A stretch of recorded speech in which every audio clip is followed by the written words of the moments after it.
After a long, lingering dream, a brilliant light pierced the darkness when he opened his eyes. A sudden constriction made it hard to breathe, though an unfamiliar, bright world stretched outside a nearby window. Confusion mounted as he tried to grasp his surroundings, a soft, escaping his lips. His eyes slowly focused, realizing he lay in an unknown place, prompting the quiet question, "Where am I?" The surface beneath him felt incredibly soft, adding to the mystery of his sudden awakening. The dark-haired youth's eyes widened in alarm as the red-haired girl's face appeared intimately close, her hand resting upon his chest. A radiant smile then blossomed on her face, and with a tender blush she expressed her profound relief that he had finally awakened. Still disoriented, he continued to stare up at her, his mind struggling to grasp the situation and her identity. The girl knelt close, her worried expression asking if his body was okay.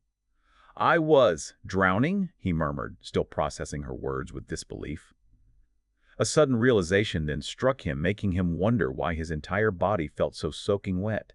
She explained that he had just been rescued after drowning in the nearby river.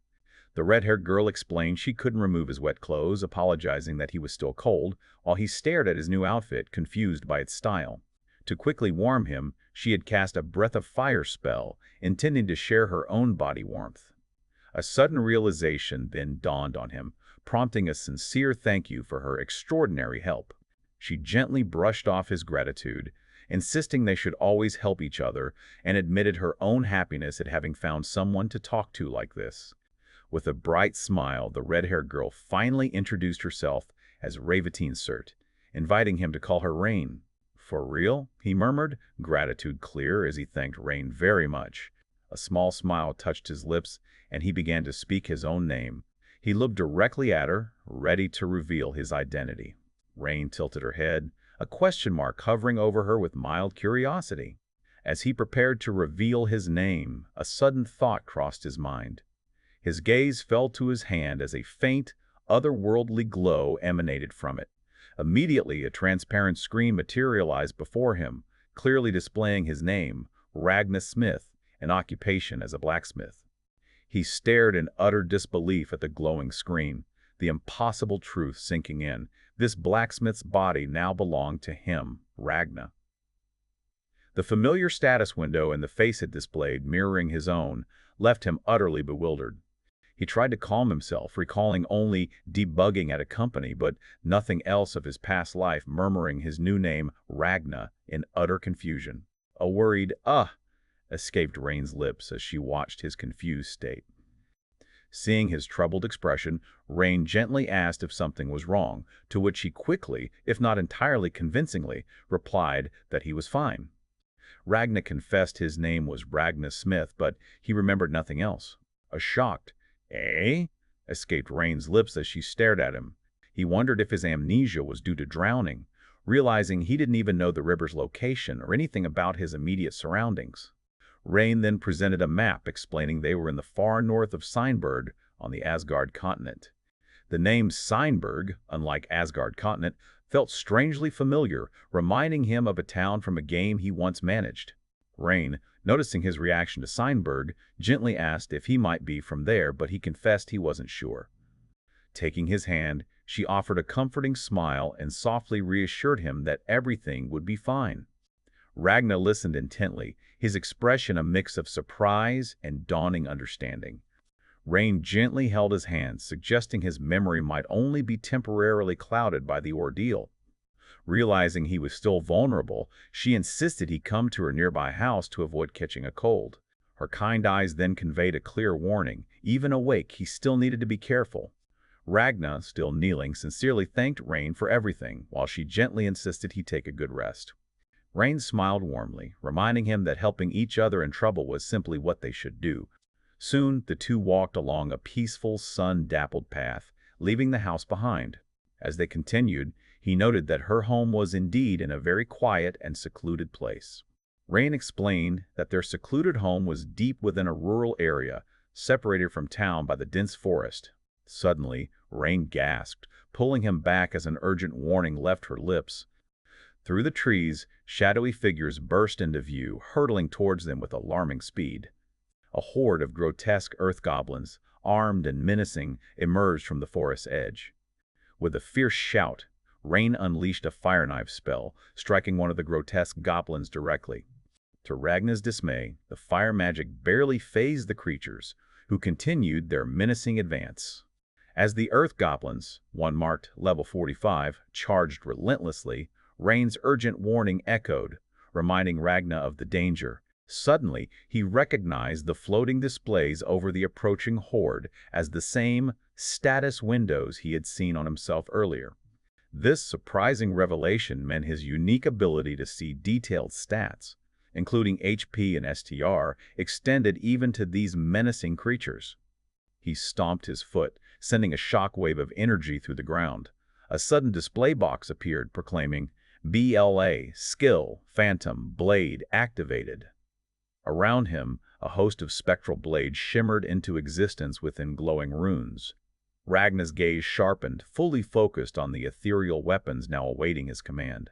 The air around Ragna crackled with energy as countless spectral blades shimmered into existence from the glowing runes, awaiting his command. Behind him, Rein stared in wide-eyed astonishment, even as the charging goblins continued their relentless advance. From above, a deadly rain of countless spectral blades began its descent. Ragna, eyes sharp, calmly observed the unfolding chaos. The charging horde immediately staggered as the ethereal weapons found their marks. A monstrous goblin in the foreground roared its pain as a blade tore through its flesh. Wisps of smoke rose from the defeated goblin horde as Rein's stunned G.E. echoed through the quiet forest. She then turned to Ragna, her eyes wide with admiration as she praised his incredible skill, to which he offered a humble thanks. Rein clarified that these powerful monsters, all above level 40, were typically too strong for even a seasoned adventurer to face alone, prompting his quiet, "Is that so?" Rein's astonishment at Ragna's power made her wonder if he was secretly a great magician, even as he humbly insisted he was merely a blacksmith. He mused internally about his blacksmith skills, still unsure if he could even utilize them, yet grateful for his unique ability to check management skills through the status window. With a gentle tug, Rein pulled his hand, urging them to hurry as they were now almost at her house, marking the true beginning of Ragna's adventures. A colossal dragon's thunderous roar shook the earth, its vast form looming over Ragna and Rein below. Beside Ragna, a fierce, masked warrior stood poised for battle as the monstrous beast bellowed once more, scattering smaller creatures. Ragna fiercely struck the dragon's back with his hammer as an agile ally soared above, urging him to press the attack. That same ally unleashed a powerful shout, their determination echoing through the sky. Ragna's gaze remained sharp and focused, already preparing for his next decisive move against the beast. Amidst plumes of dust and crumbling stone, the valiant allies continued their fierce assault on the colossal beast. The enraged dragon unleashed another deafening roar, its terrifying gaze locked onto Ragna, who stood ready with his hammer. Yet, a bright smile graced Rein's face as she confidently declared, "Easy peasy." She dashed forward without hesitation, maneuvering swiftly as the beast's roars continued to shake the very ground. The monster vanquished, Ragna and his companion stood victorious as a message of success and earned experience points flashed before them. Rein eagerly stepped forward, wondering aloud what rewards their latest triumph would bring. Immediately, 2 gleaming treasure chests materialized from thin air, sparkling with promise. Surrounded by their new bounty, they smiled at the unexpected haul of items. Rein excitedly examined the acquired materials, thrilled by a rare find and the success of their strategic farming. Yet, a familiar, distant memory surfaced in Ragna's mind, hinting at a past service. He recalled a game he once managed, its service nearing an end, threatening to leave a profound emptiness behind. A voice from a distant memory echoed, reflecting on the decades spent in debugging test play. He then recalled how long he had worked with these very characters to perfect them. Considering the years invested, a profound sense of sadness and emotion welled within him. As a game manager, he meticulously developed characters like Ragna Smith for the Armed Edda project. This involved controlling Ragna's character, managing his equipment and debugging his abilities through countless test battles. After extensive work, these characters, including his own, eventually acquired truly unique and powerful statuses.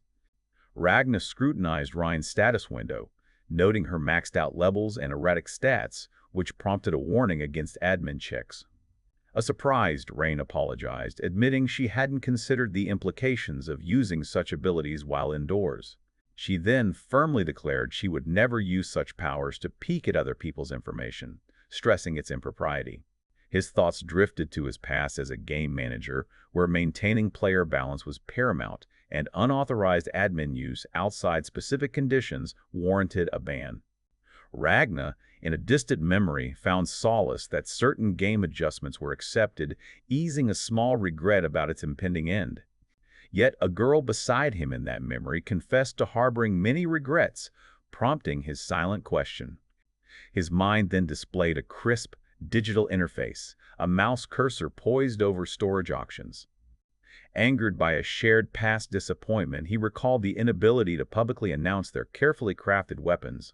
Ragna proudly held up the legendary weapon of lore, the level 200 sealed Heavenly Demon King of Flames, Reyvatein, finally revealed. He confirmed to a girl beside him how much effort he had poured into its creation, despite her remark that it was ultimately never implemented.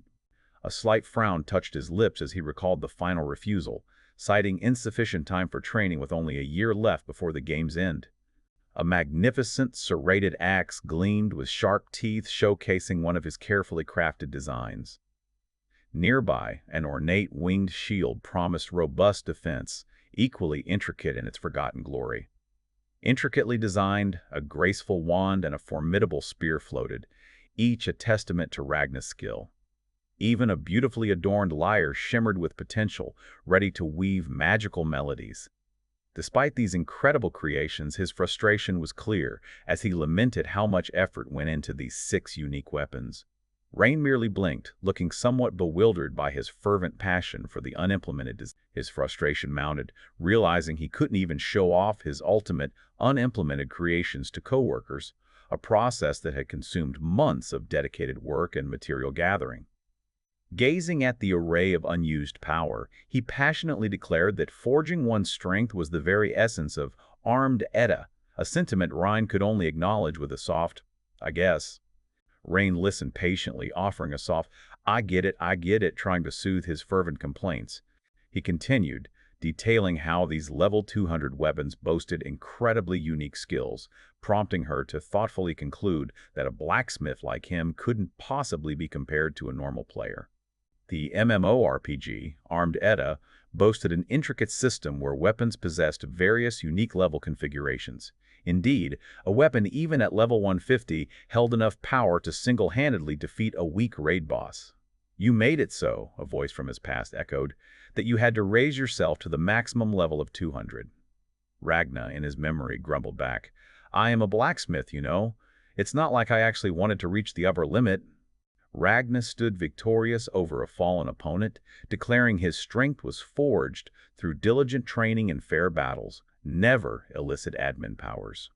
A small girl from his past then playfully taunted him about his idiotic training regimen, but he proudly insisted his progress was purely his own hard work. He then fervently explained that truly immersing oneself in character progression was the game's greatest joy, transforming his creations into ultimate weapons. Even a coworker was taken aback by his passion and the meticulous way he clung to the data for his weird weapon designs. He bristled at the word weird, correcting them to transmodification and asserting he hadn't abandoned hope for their implementation. In the game, he proudly displayed the Trainer of the Legendary Weapons title and the cool star crest now grafted onto his arm. He vowed to continue his efforts, fueled by his passion, which prompted his companion to acknowledge his dedication even with the game's end drawing near. His coworker expressed concern over the strict material specifications, noting they were too time-consuming for average players. Ragna seemed surprised by this, believing the arduous path of transforming a weak boss drop into the strongest weapon was truly the king's path. Passionately, he questioned what was wrong with such romance, as his companion simply concluded the weapon was never implemented due to its impractical idealism. To Ragna, the true thrill lay in nurturing a humble weapon into something mighty, a dedicated effort he always anticipated with profound joy. Now a level 255 blacksmith, he moved through the world effortlessly acquiring rare materials, yet someone in his memory still scoffed at his claims of ease. His co-worker, however, knew the true cost of such dedication, pointedly questioning if his demanding management job had, once again, led him to the hospital after countless all-nighters. Ragna proudly explained his dedication to the weapon, insisting its compelling design made it impossible for him not to craft. His companion offered a gentle smile in understanding. She then expressed a profound sadness, acknowledging how lonely it would be when the game, which had brought them together through work and hobby, finally ended. He looked at her, mirroring her soft gaze, and silently agreed with the shared sentiment. Every weapon displayed here represented not just the design, but also the countless hours he invested in its development. His co-worker smiled knowingly, remarking on his deep love for these creations, to which he mused, it was a shame so many could not be properly showcased. His co-worker offered a comforting smile, reminding him there was still time to enjoy his creations. He stretched contentedly, deciding to postpone a quest to complete his design write-ups. She chuckled, acknowledging his dedication to implementing new items, even if it meant working late. The workday concluded, and his colleagues logged off, leaving him to his projects until tomorrow. Ragna, absorbed in thought, meticulously examined one of the many blades displayed on the wall. A subtle smile touched his lips as he admired the array before him, thinking, "Now that's a nice view." With a wistful sigh, he lamented the unused potential of the powerful weapons he had crafted, wishing they had found more success. Rein's cheerful voice broke through Ragna's lingering thoughts, urging him to notice something important. He blinked, then looked towards where she pointed, realizing they had finally arrived at her secluded house. The blonde girl pondered why Caliburn X Scanlation kept adding bonus pages and still struggled to find a translator. Suddenly, a cheerful pawn waved energetically, directly addressing the reader with a friendly greeting. Pawn then proudly presented a tiny wrapped gift, declaring it a present symbolizing the 2-year wait for the next chapter. With wide-eyed surprise and gratitude, the blonde girl accepted the meaningful offering. A brief, silent understanding seemed to pass between the two girls as they exchanged glances. Then, a light bulb moment struck the blonde girl. This heartfelt gift was surely a clever recruitment bribe. After leaving the dense forest behind, a new vista unfolded before them. Rein expressed her relief. They had managed to return before dusk, while Ragna quietly cautioned her not to overdo it, despite her evident strength. With a bright, welcoming smile, she announced their arrival. She proudly pointed to the simple, cozy structure, declaring it was her house. Rein gently pushed open the wooden door, her soft gaze peeking inside. Once inside, she brought her hands to her mouth, noticing the chill that had settled in their absence. As she offered to warm the place, Ragna, seated comfortably, reassured her he would handle it, urging her to simply rest for now. Rein sat comfortably, a gentle smile gracing her lips as Ragna observed their new surroundings. Suddenly, her hands began to glow, channeling the breath of the spirit of fire to chase away the chill. She closed her eyes, chanting softly as a magical circle formed, preparing to unleash its full strength. With a brilliant flash, her fire knife spell burst forth, finally infusing the room with much-needed warmth. Ragna marveled at Rein's suggestion of using magic to quickly warm their chilly new surroundings. Rein then kindly invited him to come warm himself by the newly kindled flames. He humbly insisted her saving him was more than enough, apologizing for her house's modest fireplace, which was so close to the river. With a bright smile, Rein offered him a warm blanket, reminding him that they should always help each other in need. Wrapped in the offered blanket, Ragna finally felt truly warm, realizing how much the cold had settled into his bones. Rein smiled softly, a faint blush on her cheeks, as she murmured her profound thanks for his presence.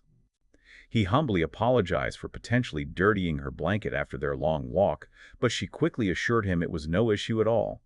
A curious expression crossed Ragna's face, wondering at the depth of her gratitude. Flustered by his gaze, Rein's blush deepened as she quickly tried to clarify her unexpected sentiment. Rein, flustered, quickly denied his subtle questioning, insisting he must be imagining things. Changing the subject abruptly, she struggled to regain her composure. Then, her voice softer, she asked if any of his memories had begun to return. Ragna sighed, confirming that, sadly, nothing had come back to him yet. A moment later, she hesitantly asked if his eyes recognized her face at all. Ragna's earliest memory of Rein was waking with his face nestled in her embrace. But it was so soft, he mused, much to her exasperation, as she pleaded with him to stop. Then, a sly wink formed as she pondered a new possibility. Ragna wondered aloud if they had been close friends before, given her kindness in saving and caring for him. Her subtle blush deepened as she quietly admitted they had not. She clarified that they had never spoken, and she had simply rescued him from drowning. Observing her humble demeanor, Ragna mused internally that this girl truly was a saint for saving a complete stranger. Even trying to remember, his mind remained a blank slate, offering no memories or vital information. Yet he understood that within this unfamiliar world, he still possessed the game's admin privileges and management skills. Furthermore, he inexplicably found himself wielding one of the legendary, unimplemented weapons from that very game world. Holding the legendary staff, the man felt a strange, deep connection to the unimplemented weapon. Ilara gently inquired if his unsettling memory loss truly caused him such unease. A soft smile touched his lips as he quietly affirmed her question. Though he hadn't succumbed to despair, the ability to converse normally with her offered a quiet reassurance amidst his forgotten past. Determined to recover his lost past, the man resolved to do everything in his power to reclaim his memories. Ilara, bright with resolve, eagerly offered any assistance she could provide. Yet, she gently insisted he prioritize rest, not wanting him to overexert himself, to which he gratefully agreed to be careful. A clear system notification flashed, announcing Marshall's arrival. Marshall, a spirited girl, cheerfully rushed towards Ragna. She eagerly revealed her recent dive into the stats and strategy website for Phantom Blade. Her explanation continued, the knight's calm contrasting with her animated recounting of the game details. Yet, some complex elements of the game's mechanics remained elusive to her understanding. She hoped Ragna could offer a clear explanation, as the outside world remained quiet under the night sky. Marshall, curious about the skill Ragna used, gently prompted him to explain its intricacies. She recounted seeing the dazzling flash of light and numerous weapons flying out, expressing her desire to learn the cool skill herself. Ragna began explaining it was merely a minor skill, which made Marshall wonder if anyone else possessed such an ability. He then demonstrated, clarifying that Phantom Blade was an equipment skill primarily utilized by blacksmiths, temporarily summoning weapons from storage. Marshall then added that the skill also made training stored equipment much more enjoyable. But then, how do blacksmiths utilize such a seemingly non-offensive ability? She pressed, curiosity piqued. Ragna smiled, explaining it was simply for training, which Marshall quietly acknowledged with understanding. He elaborated that it simplifies and makes training stored equipment more engaging, provided there's an open item slot. This efficiency meant no more constant returns to guild houses just to swap gear during travels. Instead of being limited by the number of items one could physically carry, the skill allowed him to manage numerous weapons with ease. He added that with sufficient materials and points, countless weapons could be deployed simultaneously for mass training, though their low offensive power limited them to weaker foes. Marshall finally understood the skill's niche appeal, realizing it was primarily for dedicated grinding enthusiasts, a practicality she questioned compared to direct combat abilities. She recalled the strategy site dismissing it as a mere production skill, not worth remembering for anyone not obsessed with repetitive tasks, which prompted Ragna to jokingly defend his grind lover status. Marshall, however, quickly retorted that his unique grind fetishist nature made his situation entirely different. causing him to sigh at her semantic nitpicking. Standing amidst her rather empty storage, Ragnar realized some players, like Marshall, simply didn't bother utilizing such spaces, leaving her unable to actually use the skill she'd just learned about. Ragna enthusiastically explained that minor skills offered limitless possibilities, even for creative role-playing. He then dramatically struck a cool pose, surrounded by a swirling array of illusory swords, much to Marshall's bemusement at his theatrical side. Marshall, comparing it to the Reyvatein she knew, questioned the utility of this new legendary sword, yet Ragna quickly dismissed her doubts, asserting its inherent value. Ragna, holding Reyvatein aloft, declared that such a legendary weapon of fire truly deserved a fitting skill and setup. Marshall then questioned if an unimplemented feature could truly exist, yet he passionately insisted there had to be a way. Her attention, however, abruptly shifted to her device as she excitedly announced a new, impractical, yet super cool combo, leaving Ilara bewildered by her sudden passion. Marshall exuberantly declared dexterity supreme, praising the power of dex combos she had just discovered. Ragna watched her with a knowing smile, musing aloud about others, perhaps sharing his own romantic's obsession with game mechanics, which caused her to gasp in surprise. A burst of defensive laughter then echoed as she quickly retorted that such a thing could never be true. Ragna stirred awake, a hazy dream of his past management days fading from memory as birds chirped softly outside. Yet he found it truly strange how vividly he could recall such a dream, despite his complete amnesia regarding his real-world daily life. His gaze then fell upon a carefully placed note and a tempting pie, a thoughtful gesture awaiting him. Ilara, with a warm smile, explained she had prepared the pie just in case he felt hungry during the night. Ragna politely demurred at Ilara's thoughtful gesture, though her small, spectral form cautioned him about the knife's dullness.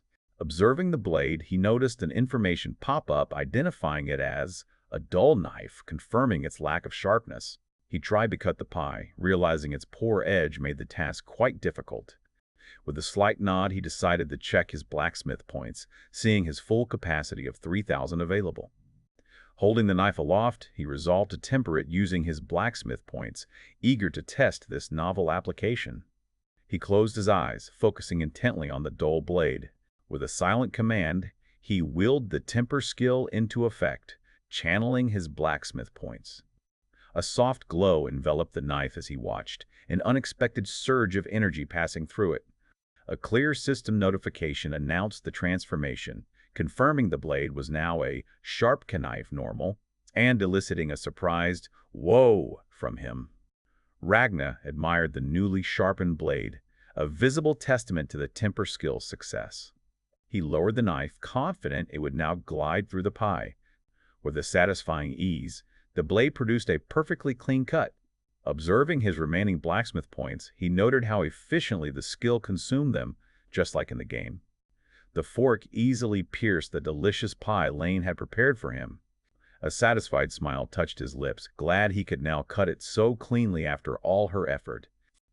Each bite was delicious, confirming Lane's talent for cooking and housework. He mused that his management and blacksmith skills were indeed fully functional.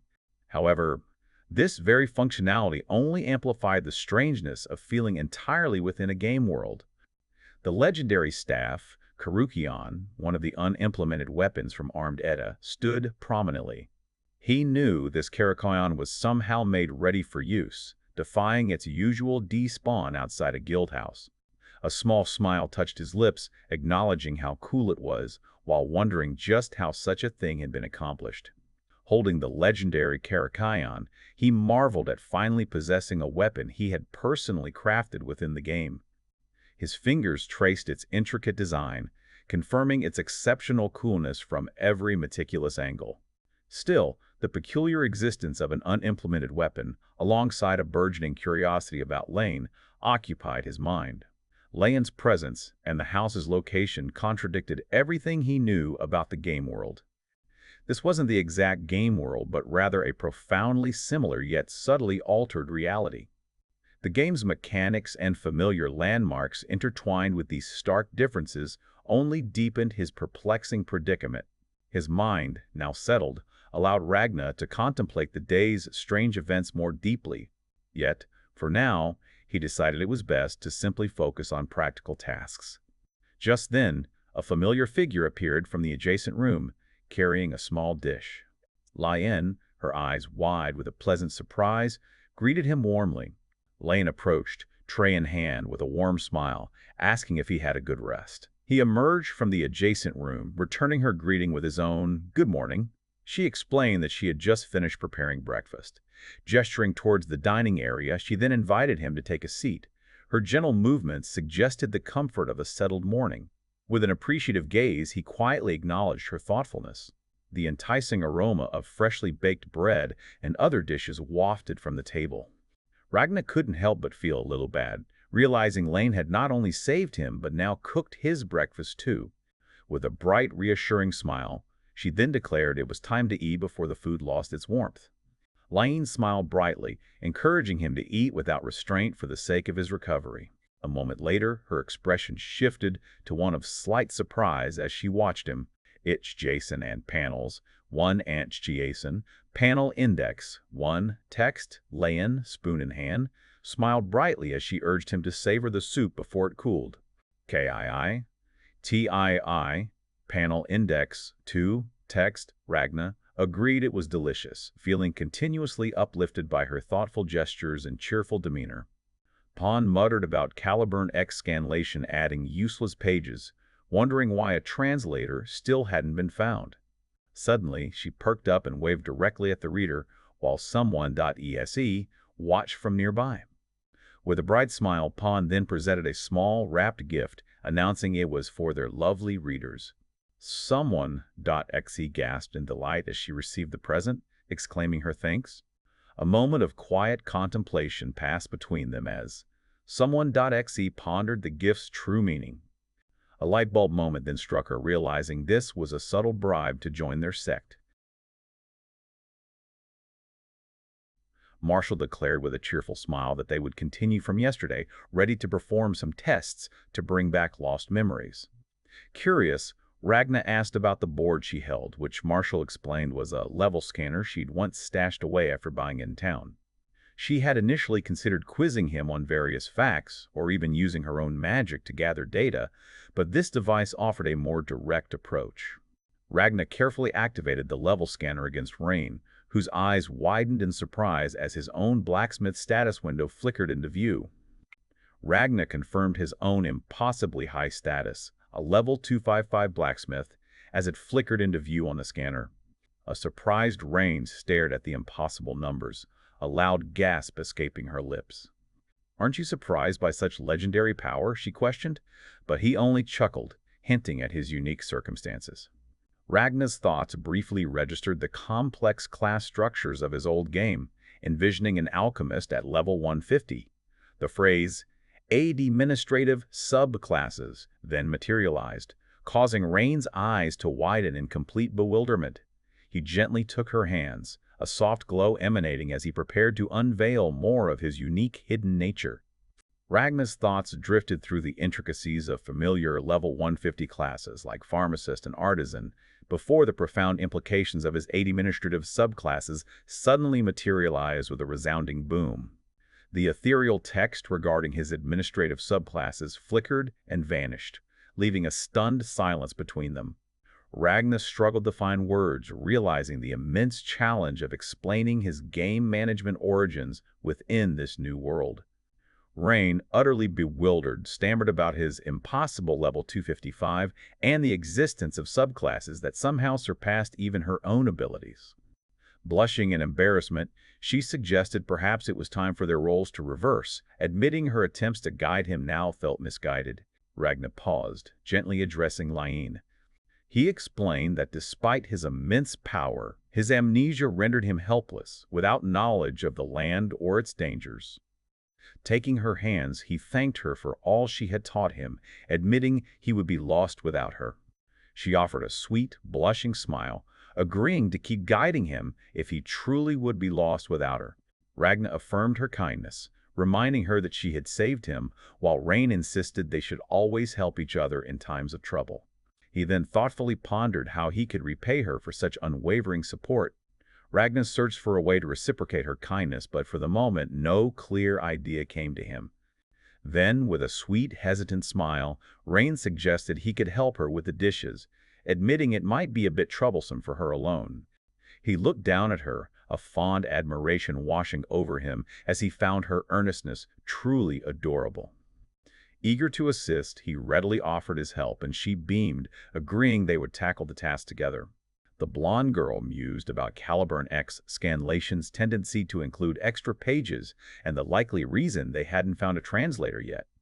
Suddenly, Pawn enthusiastically waved to the reader, asking how they were doing, with another friend standing by. She then proudly presented a small, neatly wrapped gift, explicitly stating it was a token for the readers who had waited 2 long years for the next chapter. The blonde girl accepted the unexpected present with a delighted gasp, profusely thanking Pawn for the gesture. A brief, thoughtful silence settled between them as they simply regarded each other. Then, a sudden realization dawned upon her. This was Pawn's clever method to entice her into joining their group. Ragna found himself meticulously washing dishes, surprised to discover that this simple chore felt strangely familiar even in this new world. "Ragna," called a voice from behind him, and he mused that knowing such tasks didn't bring back the memories he truly yearned for. Smiling sweetly, Rein handed him another stack, asking him to place them carefully on the illusory weapon nearby. Ragna, now apron-clad, diligently stacked the freshly washed plates onto the legendary weapon.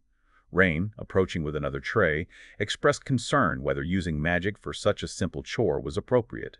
He responded with a gentle smile, assuring her it was no problem for now. Ragna internally mused on the bizarre practicality of the sword as a dish rack and its surprising, sudden appearance. Ragna's blacksmith skill, Protection of Takumi, allowed him to safely touch the legendary blade, ensuring it wouldn't even leave a scratch. He mused that such illusory weapons were precisely level 150, making them perfectly suited for his protective skill. Rein, however, sweetly reminded him that a weapon ultimately takes form according to its master's wishes. With a shared smile, they both agreed that using the legendary blade as a dish rack was absolutely fine. His eye fixed intently as something unexpected unfolded. From the sink, Ragna chuckled, insisting she didn't need to help the helper. Yet, Lane gently stepped forward, offering to dry the already clean plates. Suddenly, a subtle shimmer around her head elicited his startled cry. He gasped, a subtle shimmer appearing around her head as she reached for the plates. "What's wrong? Are you all right?" he cried out, her face flushed as she stumbled. Rein, dizzy, dismissed the broken cup on the floor, her concern immediately shifting to Ragna. Her condition had worsened so rapidly, Ragna realized, as Rein leaned against him, burning with fever and growing increasingly sweaty. A pained "ugh" escaped her lips, her face flushed and glistening with effort. Though Lion weakly protested she was fine, he firmly insisted he would handle the remaining cleaning so she could rest. With a determined gaze, he lifted her into his arms, reminding them both that they were meant to support each other. Ragna quickly ascended the stairs, his heart heavy with concern for Loen. He found her feverishly resting in bed, her face flushed and pained. A wave of regret washed over him, wondering if her tireless efforts to help him had caused this illness. Ragna watched over Rein, helplessness stirring within him as her worsening cold became a serious concern, pondering the need for a doctor in this unfamiliar world. A flash of an idea sparked in his mind. Perhaps his admin skill, status check, could reveal her true condition. As he focused, Rein stirred restlessly in her feverish sleep, her brow beaded with sweat. A faint, familiar shimmer materialized around her hand, confirming his unique abilities were at work, finally offering a path to understanding her illness. Ragna activated his powerful status check, leaning over Rein as her critical state shimmered into view, eliciting a silent gasp from him. Ragna gasped as the status window materialized, revealing not her feverish condition but an impossible truth. She was the legendary weapon Reyvatein Surt itself.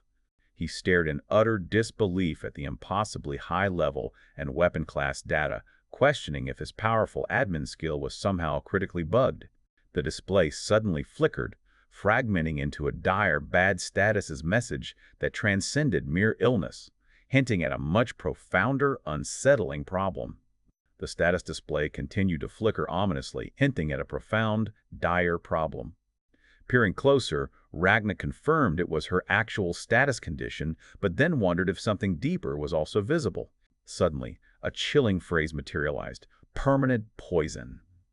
Ragna's mind reeled as the spectral status display pulsed with new, horrifying truths, revealing a cascade of weakened mental state and spiritual weakening that plagued her very being.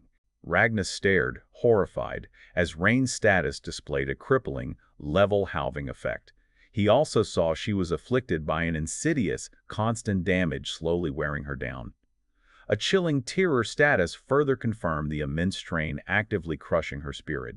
The final, dire consequence was a relentless, full stats drop, threatening her very existence. Ragna leaned over Rein, his voice soft with worry as he wondered what truly afflicted her. Gently, he placed a hand on her forehead, knowing he needed to alleviate her suffering before seeking answers. Even in her feverish sleep, a pained sound escaped Rein, her face contorted in distress. He wondered if she, like him, was trapped in a recurring nightmare, ceaselessly battling unseen specters in her dreams. He knew only that this world felt like his old game, and that his own memories remained lost.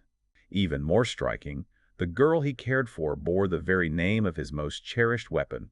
He did not want his savior to suffer, but a soft, unfamiliar voice from outside suddenly interrupted his thoughts. Puzzled, he wondered who could have ventured so far into the secluded woods, confirming the voice belonged to a woman. Outside, a woman named Bridget stood, asking if Leon was home.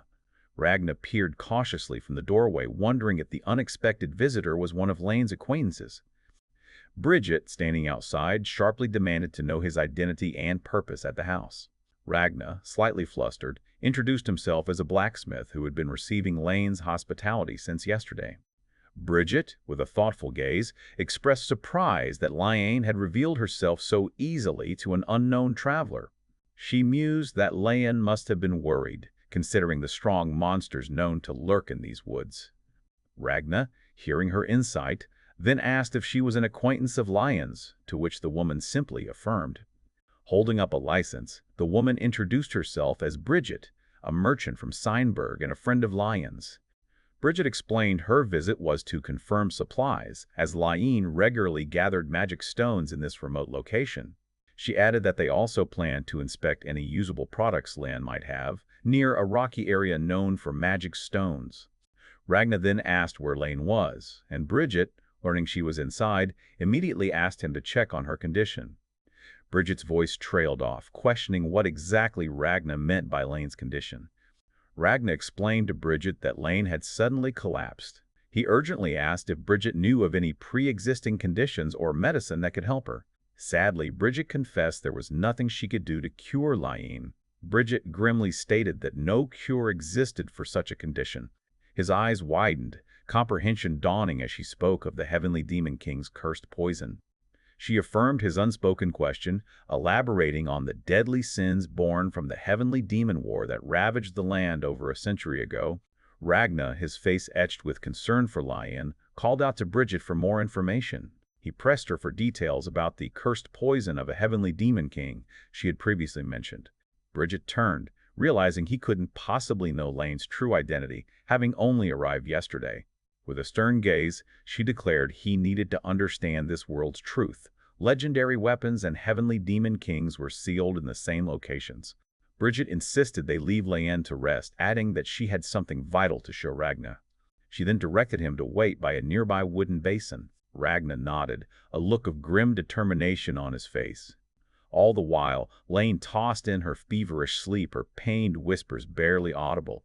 The blonde girl pondered why Caliber and Scanlation perpetually added useless pages and still struggled to find a translator. Suddenly, Pawn and another friend appeared, cheerfully waving to readers and exclaiming a greeting. Pawn then eagerly presented a small, wrapped gift, proudly calling it a present for their loyal readers, symbolizing a 2-year wait. The blonde girl gratefully accepted the unexpected offering, delighted by the thoughtful gesture. A moment later, a look of puzzled realization crossed her face as she regarded Pawn. Finally, her eyes widened, understanding dawning that the gift was a clever ploy to recruit her into their group. Growing impatient, Ragna finally insisted Bridget provide him with the explanation he desperately sought. He voiced his deep worry for Rein, urging her to reveal what important matter could possibly delay their swift return. Then, with a decisive movement, she stopped her ascent and turned. Bridget offered a belated apology, clarifying that the very thing she needed to show him was right there. Ragna, his patience wearing thin, finally pressed Bridget for the urgent explanation he desperately needed. He vocalized his profound concern for Rein, demanding to know what could possibly outweigh her immediate need for care. Bridget, stopping abruptly in her ascent, turned to face him with a grim resolution. With a belated apology, she pointed to a legendary sword plunged into a stone mound, revealing it to be Rein's true form. Ragna recoiled in disbelief, utterly stunned by Bridget's latest revelation. His gaze fixed on the ancient rusted blade, struggling to comprehend how it could be Rein's true form. Bridget met his incredulity with a firm, simple affirmation. Despite the girl's human appearance, she explained, Rein was truly a legendary sword, a hero born in blade. Bridget revealed Reyvatein, one of the 6 great heroes, fiercely fought alongside others a century ago to stop the heavenly demon kings. The profound truth stunned Ragna, who recognized Rein as a legendary weapon hero, a concept mirroring his own game's intricate designs. Sensing his disbelief, Bridget calmly affirmed that despite how unbelievable it sounded, the girl was an exceptionally treasured existence. Bridget explained that the heavenly demon king of flame was bound within the legendary sword, and removing it would unleash him. Despite the prophecy that the one who removed it could defeat the demon, no one had ever managed to even touch the blade, let alone pull it free. Ragna questioned this impossibility, to which Bridget could only respond with theories of insufficient levels or other unknown requirements. Bridget extended her hand towards the legendary blade, confirming an ordinary person like herself could never truly touch it. A sudden sharp buzz of magic shocked her hand away from the hilt. Ragna rushed forward, asking if she was all right, but Bridget simply mused that a merchant meddling with such power should expect some resistance. She then turned, gravely explaining that whoever could pull the blade would be fated to defeat the heavenly demon kings. Bridget emphasized that no ordinary soul had the right to even touch the legendary blade, much less remove it. Ragna, eyes wide, silently wondered if he truly was fated to eventually confront such an incredible power. His thoughts then drifted to his old game, where he had forged Reyvatein with the ideal of a weapon both accessible and superior. Ragna stood beside the ancient legendary blade, a profound sense of mystery still enveloping his new reality. His gaze fell intently upon the weapon, a sudden realization sparking in his mind. He decided to employ his analysis skills to unravel the secrets it held. But before he could act, an unexpected disturbance abruptly captured his attention. Chained and vulnerable, the red-haired girl let out a primal roar of agony as the monstrous demon loomed over her in this recurring, cursed dream. Her face flushed with anguish, she recoiled from the relentless torment. Then, a brutal strike unleashed a spray of dark fluid against the spectral dungeon walls. Heavily chained, a red-haired figure let out a primal roar of agony, her eyes clouded with pain. Chained and vulnerable, she screamed again as a monstrous demon loomed. Her face flushed with anguish, the girl recoiled from the beast's relentless torment. A brutal strike then erupted, spraying dark fluid from her chest against the spectral dungeon walls. Chained and bloodied in her tormented dream, Rein choked and coughed as the monstrous form drew closer. Her screams erupted as the demon's brutal strike seized her throat, wrenching her very essence with a sickening creak. A sharp, branch-like strike impaled Rein, causing her to stagger and cough blood.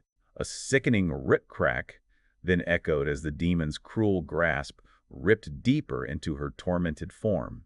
Its massive, skull-like maw opened wide, a plume of chilling steam rising with a guttural roar. The cruel, branch-like strike ripped deeper into Rein, forcing a pained gasp from her lips. Her body thumped heavily under the relentless assault as she struggled to bear the agony. Blood erupted from her chest as she choked, each cough a testament to her unending torment. She dimly understood this suffering was a century-old consequence of her failure to defeat him. She remembered the deeper pain of solitude even before physical agony, when she existed only as a sword. Again she endured familiar torments, pierced and bleeding in the oppressive darkness, only waiting for time to pass. A profound longing filled her for the touch of someone, for the chance to be swung by a chosen master. Below, Ragna gently held the legendary blade, Reyvatein, promising he would create a chance for her to shine in a grand adventure. Ragna, holding the legendary weapon Reyvatein, earnestly promised Lain they would strive forward together. A soft blush bloomed on Lain's cheeks as she felt a profound happiness from his genuine words. Deep within her, a desperate longing stirred to return his favor, to embrace him and shower him with affection in her true form. Yet this fervent desire seemed to shimmer, fading into an ethereal and uncertain blur. She fiercely fought the heavenly demon kings, determined to protect this world where she could finally feel the touch of that person. Back in the brighter present, Ragna stood, a faint shimmer of light reflecting his thoughtful posture. Yet, even amidst her battle, Lain's pained gaze and soft call for Ragna echoed through the dream. He turned, a flicker of concern crossing his features, as if her distant plea had somehow reached him. Ragna's eyes snapped open wide, a sudden, profound disturbance seizing his attention. Bridget, clutching the legendary blade, gasped in disbelief, realizing the intense vision was no mere illusion, but a direct cry from Lain herself. Bridget stared, utterly bewildered, asking Ragna how he could touch the legendary blade without being repelled. She quickly grabbed his hand, inspecting it intently for any sign of resistance. To her astonishment, there were no traces of forceful contact, not a single scratch upon his skin. A profound realization then struck her. Could he truly be the legendary sword's chosen one? A blonde girl grumbled about Caliburn X scanlation always adding useless pages and their inability to find a translator. Suddenly, Pawn and a friend appeared, cheerfully waving and calling out to a reader nearby. Pawn then presented a small gift, claiming it was for their lovely readers, and symbolized 2 years of waiting for the next chapter. The blonde girl, surprised, accepted the offering with a grateful smile. A moment of thoughtful silence passed as she held the unexpected present. Suddenly, a realization dawned on her, exposing the gift as a clever bribe to recruit her into their group. His touch lingered on the legendary blade, a silent, "Who are you?" questioning its very essence as Bridget waited. A sudden, painful vision of Rein, impaled and bleeding, tore at his heart. Ragna declared his intent to return immediately, concern etched across his face. He sprinted from the stone, leaving Bridget bewildered by his sudden urgency. Adrenaline surged as he pushed his body racing back towards the only place he knew. His desperate call for Lain pierced the air as her secluded house finally came into view. Ragna burst into the room, his urgent call for Lain met by her dazed, questioning gaze. Blushing faintly, she apologized for her fragile state, admitting she woke up to find him gone. Her hand instinctively reached out, revealing she had almost cried from the sudden fear of abandonment. Ragna clutched Lain close, a wave of profound regret washing over him as she stirred. Her eyes fluttered open, blinking in confusion as he whispered a heartfelt apology for his past ignorance. Ragna's gaze sharpened, finally recognizing Len as the legendary weapon he himself had designed and nurtured. A shy blush bloomed on her face as she softly asked if he truly remembered her, the sword he once knew. He looked down, a quiet apology escaping his lips as he confessed he had known, yet doubted it was truly her. Lain gently reassured him, glad he had finally noticed her unique form. Ragna listened intently, a quiet understanding dawning in his eyes. He then clarified his thoughts, asking if the sword in the rock was her true self, actively sealing the heavenly demon king with her very soul. Ragna clarified the game's lore, explaining how the legendary Reyvatein was once a rusted sword, forged only after defeating the heavenly demon king of flames, whom this world still awaited. "You're always having dreams like that, aren't you?" he asked, recalling the torment he witnessed within her when he touched the rusted blade. Lane confirmed the dreams were indeed the Demon King's attacks, but she offered a reassuring, if weary, smile, explaining they caused her no real-world harm. Still, Ragna pressed, his gaze deepening with worry. "If you keep this up, will your body be able to withstand it?" Ragna, staff in hand, offered a determined smile as he announced he would be out for a while. Lien, suddenly alert, called out his name in a questioning, concerned voice.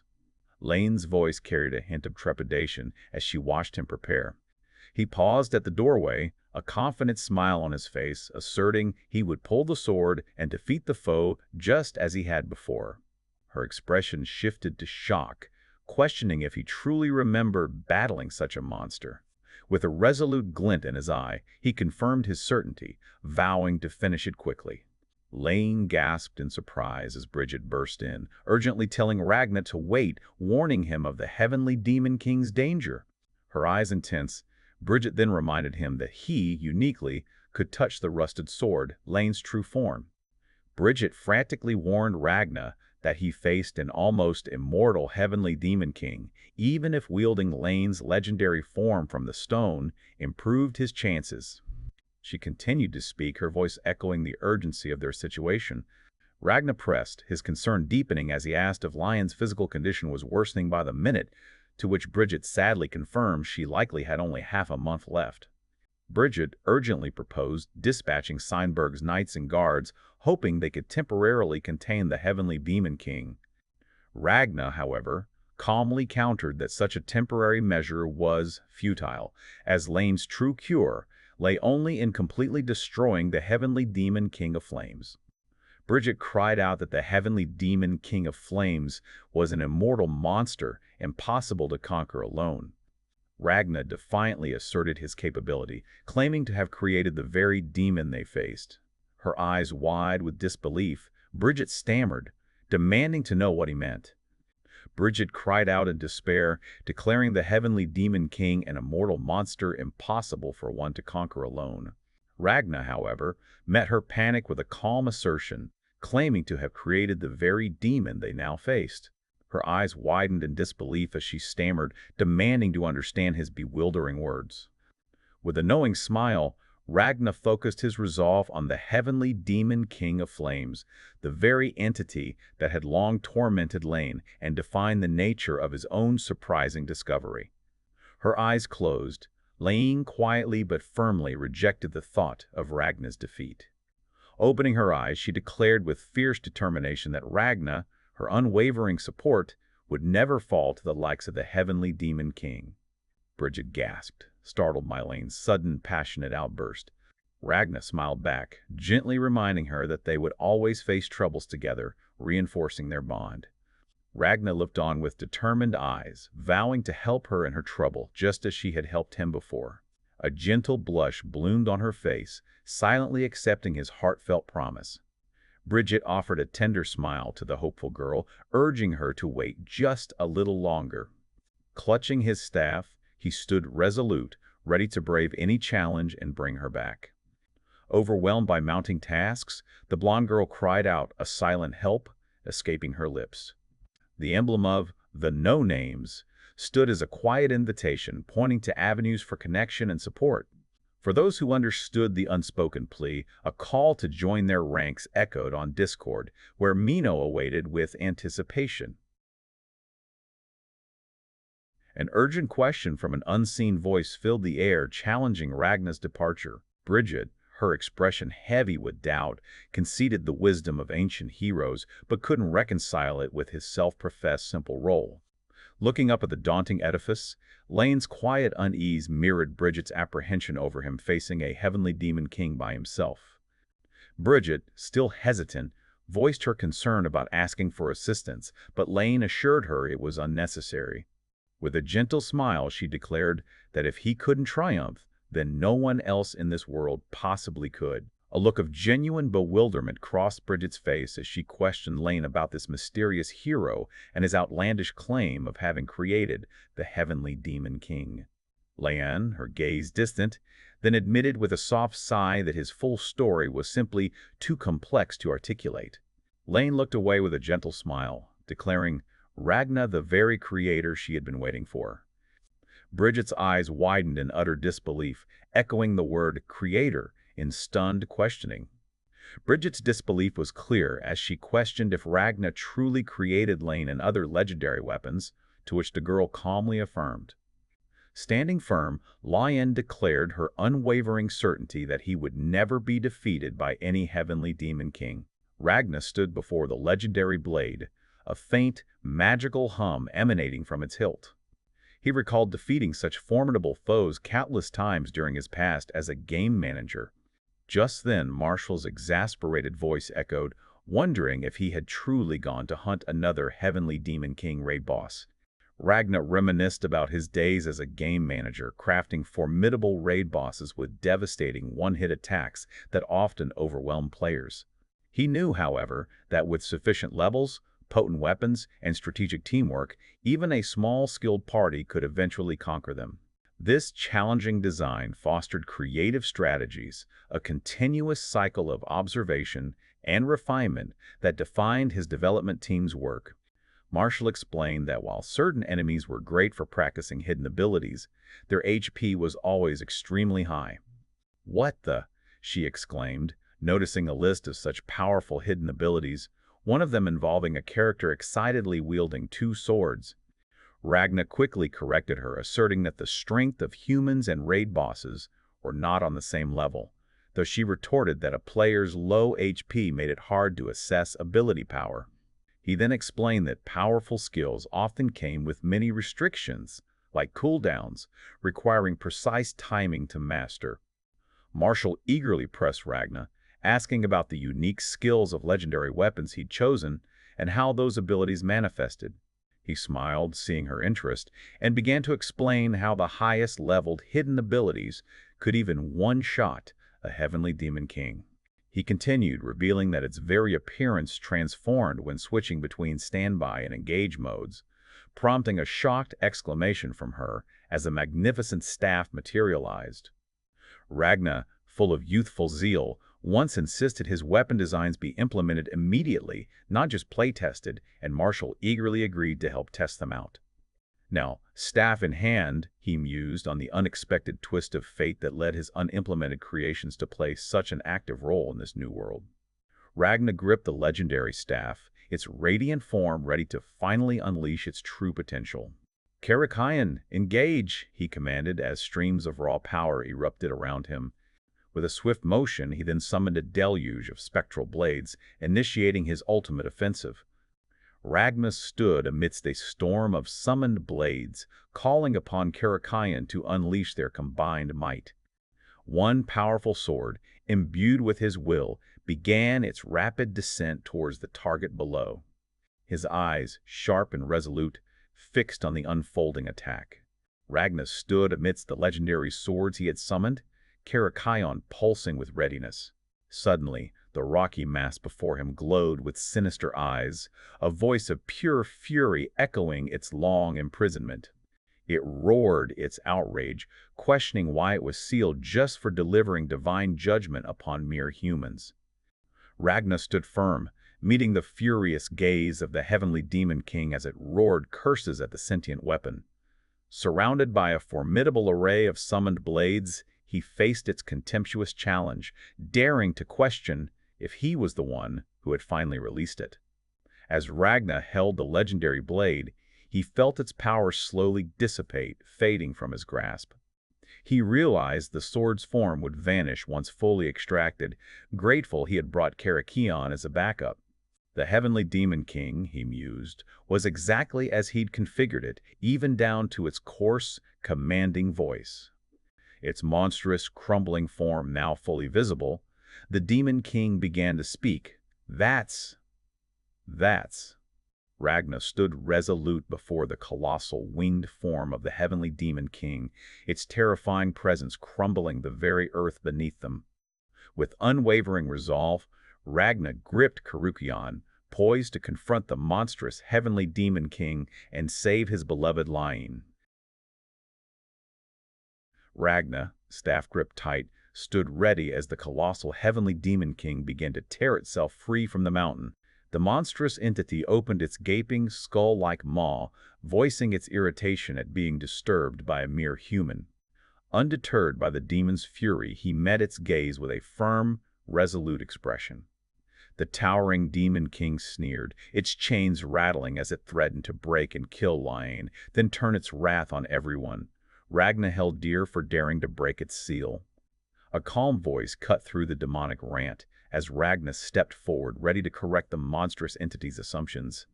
The enraged demon king roared threats of annihilating Rein and all Ragna cherished for breaking its ancient seal. Ragna, unyielding, declared the monstrous entity's reign of terror would end with him, right here and now. The colossal heavenly demon king, furious at being challenged, roared threats and insults at the human scum before it. Unflinching, Ragna met the monstrosity's gaze with unwavering resolve. The demon king, oozing contempt, declared all humans were mere fodder, demanding he accept his demise as an honor. The heavenly demon king unleashed a devastating fire rockfall, raining down massive flaming boulders upon the landscape. Ragna looked up, his expression suddenly wide with alarm as the fiery debris descended around him. Amidst the overwhelming onslaught, the demon king's booming laughter echoed, boasting of its offensive skills' immense power. A swirling cloud of dust engulfed the area as the monster confidently declared no mere human could possibly survive such an attack. Dust and smoke billowed around Ragna as the devastating attack subsided. Though fiery debris still swirled by his boots, he stood his ground. His gaze remained steady, completely unfazed by the onslaught.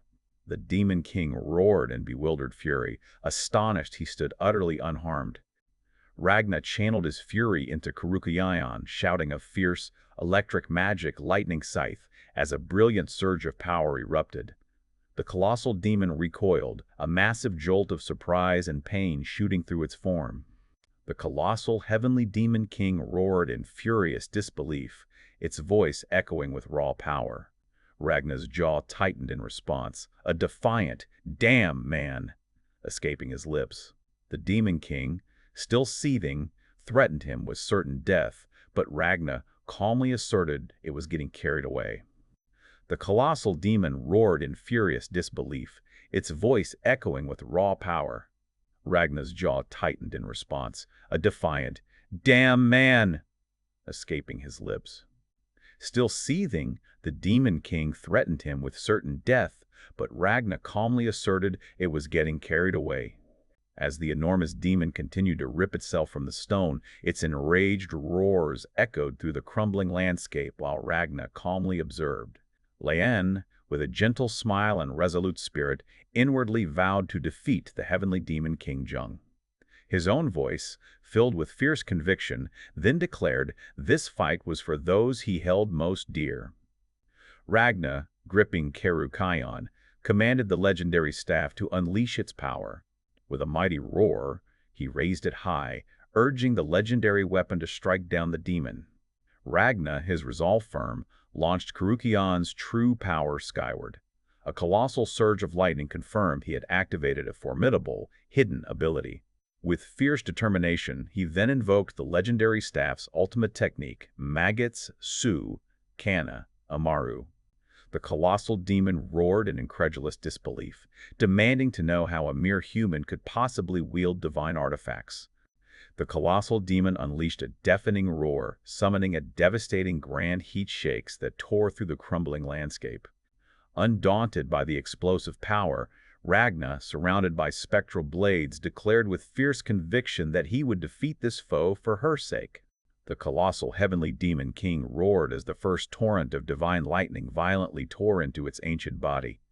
Ragna swung Karukayan with resolute might, unleashing another devastating surge of elemental power. The monstrous entity's skull-like face recoiled further, a silent shriek of incredulous pain distorting its features. The legendary staff's explosive magic continued to tear through the very air, leaving destruction in its wake. The colossal demon king recoiled in disbelief, utterly shocked by its sudden defeat. Ragna's gaze remained sharp, reflecting his unwavering resolve. Standing victorious, Ragna acknowledged that while the demon's appearance and defeat had unfolded just as he designed them in the game, subtle differences lingered. Its final guttural roars and the sequence of its demise, however, were eerily identical to the exact dialogue he had configured long ago. A sense of profound wonder crossed his face as he processed the uncanny parallels. "This really is a strange world," he concluded, gazing at the altered reality before him. Ragna strides purposefully across the rocky terrain, approaching the mighty Reyvatein now liberated from the Demon King. His hand gently reached for the ornate hilt, a silent promise in his touch. A soft smile graced his lips as he held the legendary blade, Rein, now truly his. The Demon King's defeat finally brought the legendary Reyvatein into Ragna's grasp, its powerful form now free of its ancient rust. A gentle smile touched his lips as he looked upon the hilt, softly asking if it was time for them to return home. Just then, a voice urgently called his name, making him turn, the legendary weapon still clutched firmly in his hand. Ragna's gentle smile held a quiet confidence as he looked forward. Beside him, Lane's bright gaze reflected her unwavering joy and affection. Amidst the desolate landscape, the two embraced, their inseparable bond solidified as her sword form rested nearby. Ragna smiled warmly at Rein, finally telling her he had won and freed her from the heavenly Demon King's ancient grasp. She beamed back, her eyes shining with pure joy as she confessed her unwavering belief in him. His gentle smile softened further, reflecting the profound bond they now shared. Ragna and Rein walked together through the desolate landscape, discussing their safe reunion with Bridget after the recent conflict. The colossal battle against the heavenly Demon King had indeed left a stark, devastating aftermath on the land. Rein, holding the legendary blade, then reassured him that their friend remained unharmed. Rein assured Ragna that she and Bridget had safely hidden from the demon's shockwave, crediting his quick thinking. Her gaze then locked onto Bridget, a sudden burst of relief escaping her lips as she called out to her friend. Bridget, though still visibly stunned, concurred with Lane's triumphant declaration about his unwavering strength. Rein gestured to the desolate, ruined peak, noting the very spot where the heavenly Demon King had been vanquished. His attention sharply turned as Bridget's voice cut through the quiet, calling his name. The merchant explained she had a duty to report his great achievement to the guild, though many questions lingered for her. Bridget bid them farewell in the desolate ruins, expressing her gratitude for Ragna's recent triumph. Later that night, under the soft glow of a full moon peering through a cracked window, Ragna softly checked on Rein. She beamed, confirming her mind and body felt completely refreshed, her status now blessedly normal after his monumental victory. Ragna smiled with relief, noting that all her previous bad statuses had finally vanished. He then apologized for the damage inflicted upon her house, though Lon quickly dismissed his concern.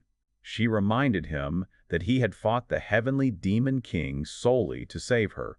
Rein cheerfully added that with the warm season approaching and good ventilation, the damage was no issue, prompting Ragna to chuckle at her obvious cover-up. His hand rested on a damaged wall, the thought of rain through the holes, a persistent worry. With a determined smile, he declared his intent to fix it right away.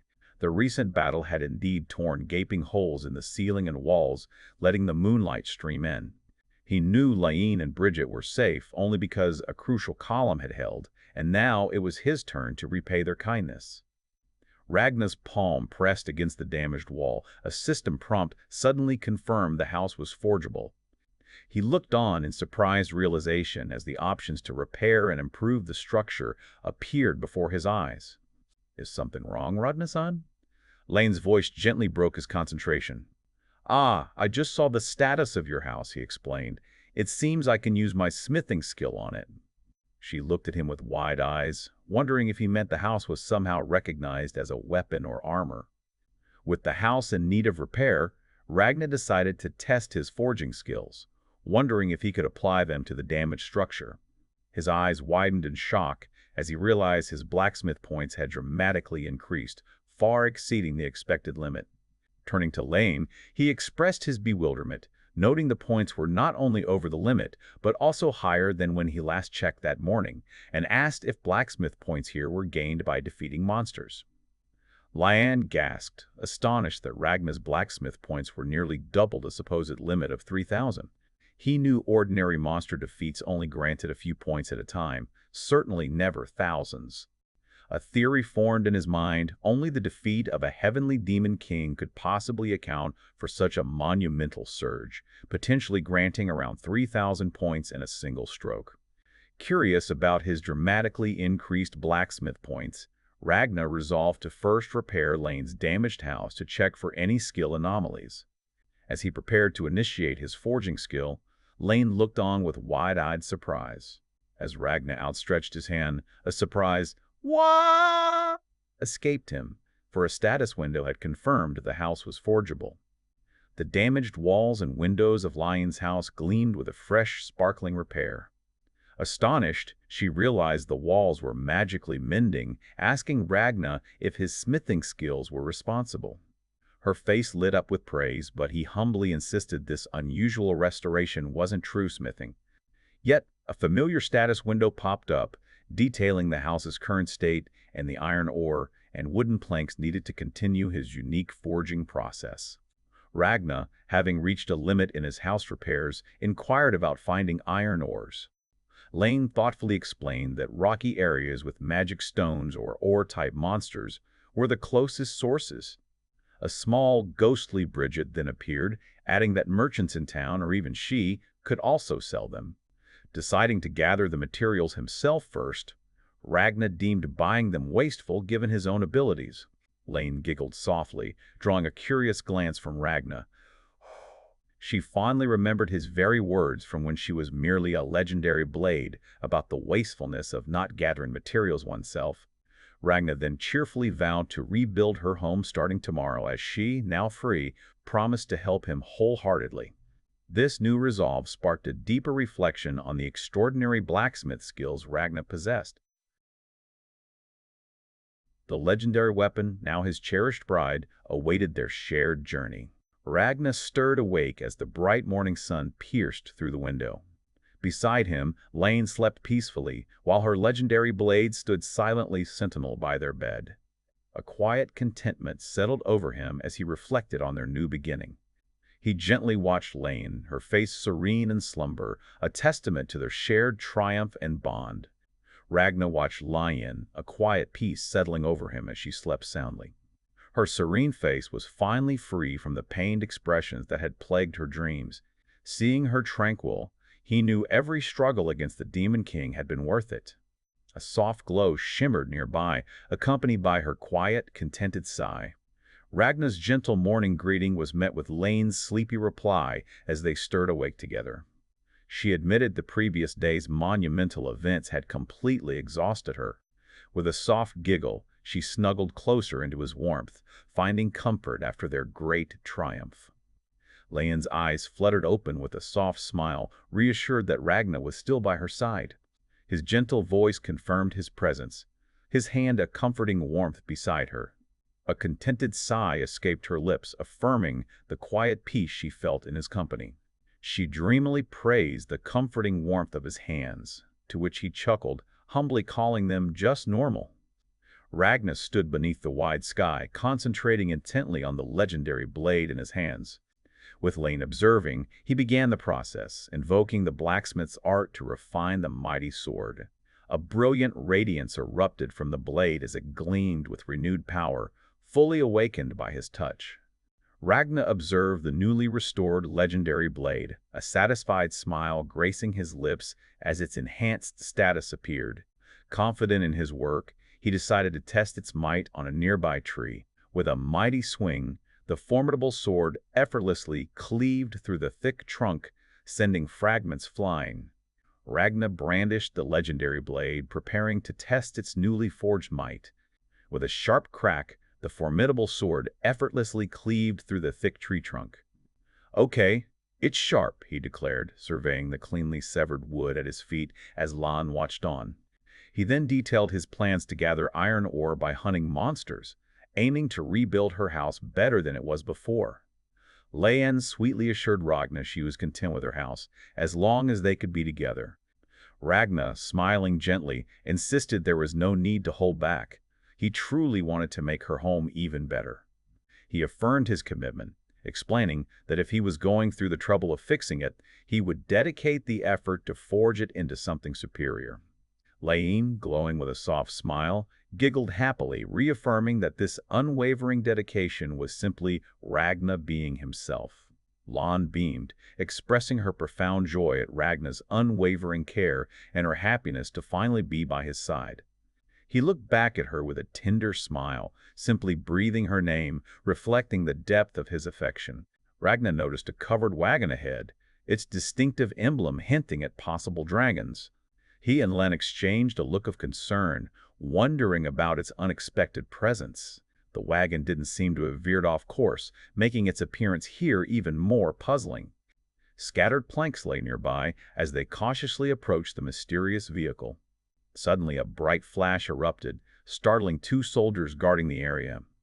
With a formal announcement, Bridget arrived, escorted by soldiers and declared as a guild head. Lane exclaimed her friend's name, while Ragna quietly observed her important procession. Bridget, now chairman, formally thanked them, attributing her current position to past diligence. She then offered a wagon full of food and materials as a small token of gratitude for saving the country from the Demon King. Noticing Ragna and Lane had already begun cutting trees, Bridget explained the supplies were for their house after the fierce battle. One soldier, however, quietly expressed disbelief to Bridget that this young man truly defeated the Heavenly Demon King.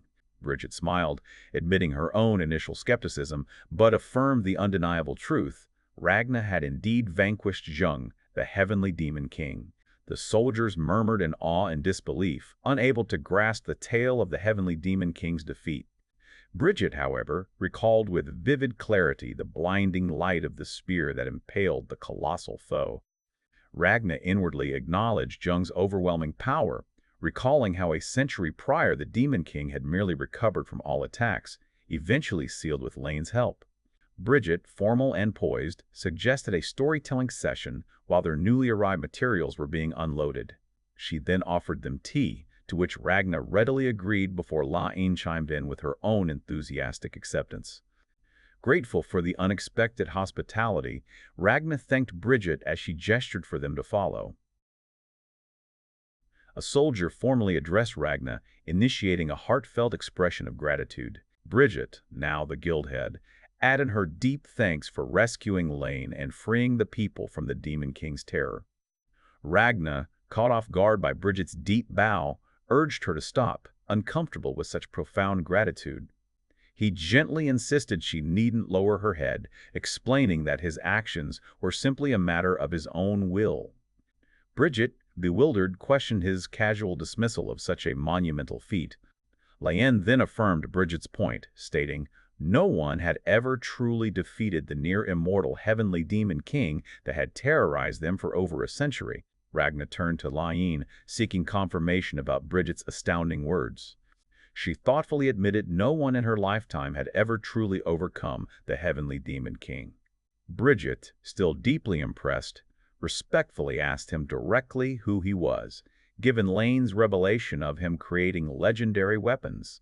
He humbly conceded her words were not entirely wrong, though he preferred not to claim the title of hero. Bridget reflected on his humble insistence, knowing he saw himself simply as a blacksmith named Ragna Smith. Ragna Smith, she probed, confirming his name as he looked up with a hint of confusion. Her hand paused, holding her teacup, a revelation dawning as she apologized for her distraction. She then explained that name, a century old, was revered by 5 legendary weapons and spoken of by the war god Marshall herself. The name War God Marshall stirred a faint echo in Ragna, prompting him to question its familiarity. Bridget confirmed the legend, explaining that while no visual records remained, literature widely documented the masked god of war's mastery of all techniques. The unexpected mention of Marshall's name stirred Ragna, prompting him to address Bridget. He leaned forward, eager to uncover more details about her story from 100 years ago. Bridget, a guild head, gently steered him towards Signberg, where he could find answers in its libraries or even her guild tower. As a vibrant trading city, Signbird promised a wealth of goods and vital information waiting to be discovered. Bridget, now formally the guild head, beamed with an offer of unlimited support, assuring Ragna she could provide information, supplies, and talented people. She gestured towards Lion's damaged home, even proposing to send a skilled carpenter for repairs at a reasonable cost. Ragna, finding her cascade of generous offers from varied goods and transport to free first orders a bit much, gently asked her to calm down. Ragna politely refused the offer of carpenters, explaining he could repair the house using his unique smithing skill. Bridget, bewildered, questioned his unusual method, to which he simply replied that a demonstration would be far quicker than any explanation. He then turned to inspect the piled wooden planks, calculating if the material supplied by the guild would suffice. With a resolute gaze, he reached out his hand towards the damaged wall, preparing to initiate the repair. As bright energy pulsed from his touch, Ragna announced the forging had begun, ready to mend the structure. As Ragna calmly raised his hand, the piles of wood and other materials astonished Bridget and the soldiers by spontaneously rising and gracefully drifting towards the damaged house, seemingly of their own accord. Ragna gestured proudly at the flawlessly mended house, clarifying his earlier promise. Lian mused that his smithing had somehow improved the entire structure, a feat even he admitted he didn't fully comprehend. Bridget, utterly stunned, gasped at the incredible sight of smithing applied to an entire building. The once damaged home now gleamed, its magical repair confirming a comfortable and strong new structure at level 40. Bridget, utterly convinced, expressed her wonder at seeing the hero who forged legendary weapons, a blacksmith far from ordinary. Bridget, now guildhead, suddenly proposed Ragna sell his crafted weapons at her store. She explained to Signberg's stores needed quality gear, and his demon-slaying reputation would fetch an absurd price for his creations. He acknowledged her appreciation, yet a contemplative silence filled the air. Though he could craft level 100 weapons, he worried about releasing such power into the world and respectfully declined for now. Bridget, apologizing for her sudden proposal, admitted there was nothing she could do to change his mind about selling his crafts. However, she then grandly offered limitless support, promising money, goods, information, and anything else Ragna might ever need. He chuckled at the generous treatment, to which she insisted it was only natural for the one who defeated the heavenly demon king. With a charming smile, she added that, as a merchant, doing favors for heroes like Ragna and Lian was perfectly appropriate. Guild head Bridget expressed profound gratitude, not only for Lane's safety, but also for the fortune of meeting such an amazing person as Ragna. Though looking forward to future collaborations, she regretted having to excuse herself for the time being. Presenting a wagon filled with supplies as a token, she insisted he accept it, despite it not equaling his monumental accomplishments. With a charming smile, Bridget assured him there was no need to hold back. Just as they thought she was finished, Bridget paused by the wagon and revealed there was still one more thing. Bridget, with a confident smile, gestured towards the wagon, revealing her final surprise for them. She confirmed her intention, bestowing upon them an additional, fully loaded wagon. Both Ragna and Layan stared in wide-eyed astonishment as a second, even larger wagon materialized from the first. Bridget explained the sturdy wagon would take them to Signberg in less than half a day, urging them to use it freely. With a final farewell, she departed, leaving Ragna and Layan to wave goodbye as her caravan disappeared. The thought of traveling in their own wagon promised exciting new journeys ahead. Ragna gently touched the creature hitched to the magnificent carriage, realizing it would make all their future trips much easier. Ragna, still deep in thought after hearing Bridget's tales, openly questioned Layan about how her unique situation and that of the other legendary weapons came to be. He then plainly revealed his own role in their creation, wondering aloud if this world mirrored his designs. Layan, taken aback by his revelation, quietly confirmed his profound statement. Ragna, holding the legendary blade in hand, thoughtfully considered the system prompt to forge it, his blacksmith's touch ever ready. Rein then looked at him with profound gratitude, softly stating that he was the one who had freed her from the ancient demon king. She continued, recounting how he had devoted immense time and effort to strengthen her from her rusty, useless state. Her memories flashed, showing countless places they had traveled together on their shared journey. Ragna pondered the paradox of Rein's past, noting she sealed the heavenly demon king Jung, even though her sword form, Reyvatein, was only obtainable by his defeat. He then wondered about her century-old battle with the colossal heavenly demon king, questioning why her being and the monster coexisted. His final profound question hung in the air. Why did she, a weapon by nature, take on a human form? Despite over a century of contemplation since her consciousness awoke in human form, Lan admitted she had no explanation for her transformation. But Ragna sensed there was more to her thoughts, waiting for her next words. Truthfully, she confessed, she had always harbored a profound desire to become human. As a person, she believed she could interact with him more deeply and experience a broader world. Rein, her face serene, softly expressed profound happiness with their new life, calling it a true blessing. Ragna smiled back, confirming his shared contentment with her. Her gentle smile widened, a faint blush warming her cheeks as she echoed his sentiment. Yet, a subtle unease flickered in his eyes. The unclear principles behind their unique situation still bothered him deeply. He voiced his persistent concern, wondering if the heavenly demon King Jung might revive, forcing her to seal him once more. Ragna offers a calm reassurance, suggesting there is little to fear if the heavenly demon King Jung were to revive. Rein gazes back in surprise, questioning if his incredible abilities truly made such a mighty foe so negligible. He then casually reveals his past, recalling how he had tirelessly trained her and others to conquer even a heavenly demon king. Explaining his original vision, Ragna proudly stated he designed legendary weapons to defeat such a powerful entity, even in their rustiest state. Rein looked up, surprised by his calm assertion that a heavenly demon king was nothing to fear alone. She confessed, however, that after witnessing his battle, her own flames felt insufficient against such a colossal, lava-like foe. Ragna smiled, assuring her it was all a matter of strategy. With her level and skill set, victory was hers, though fire magic alone would never be enough. Ragna, ever the dedicated trainer, promised Rein rigorous preparation, vowing to teach her the strategies needed to face the heavenly demon king alone if it ever returned. Her eyes widened slightly, absorbing his earnest declaration. A knowing smile played on her lips. She then sweetly questioned if he would still train her just as intensely as before, even now that she was in human form. Ragna, ever modest, offered to merely advise her, though he could certainly provide more intensive help if she wished. Rein, however, beaming, saw no reason to refuse such a valuable opportunity. Her eyes shining with eagerness, she entrusted herself completely to him, to which he confidently agreed. Rein cast her gaze downwards, a thoughtful silence falling between them.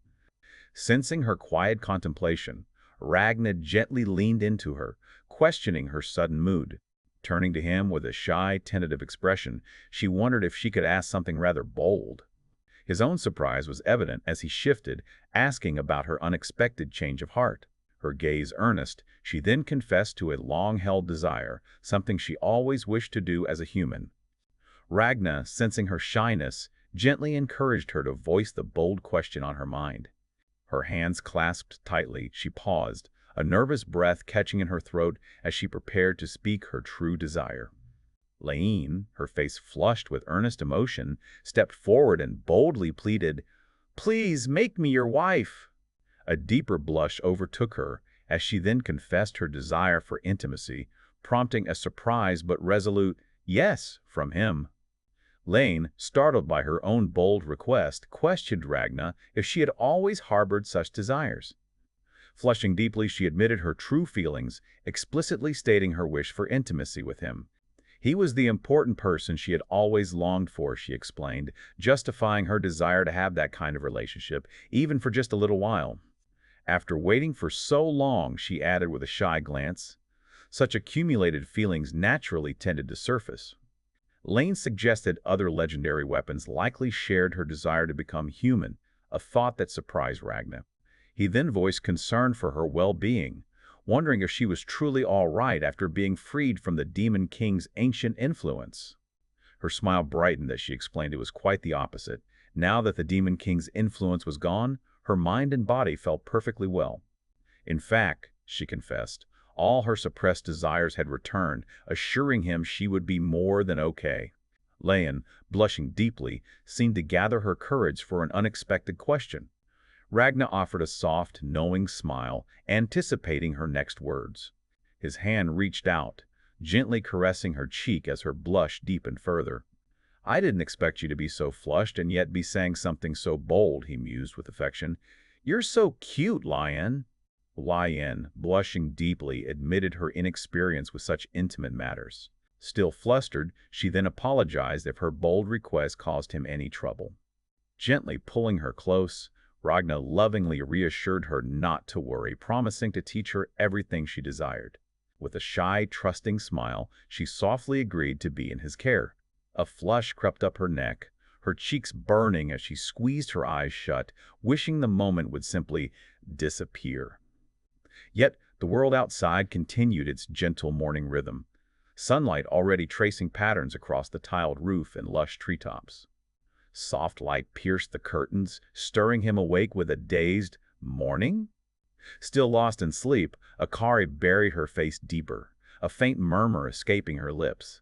Her eyes finally opened, meeting his gaze as they quietly exchanged, "Good morning." Their eyes locked in a tender gaze, a quiet understanding passing between them. Their eyes closed as he leaned in, a tender kiss sealing the morning's quiet intimacy. But a soft rustling behind them suddenly broke the intimate spell. From beneath the rumpled sheets, a small, sleepy girl blinked naked into existence, leaving them utterly stunned. Startled, Akari and her partner stared at the mysterious little girl now sitting up between them. The small child merely rubbed a sleepy eye, letting out a soft, drawn-out murmur as she woke.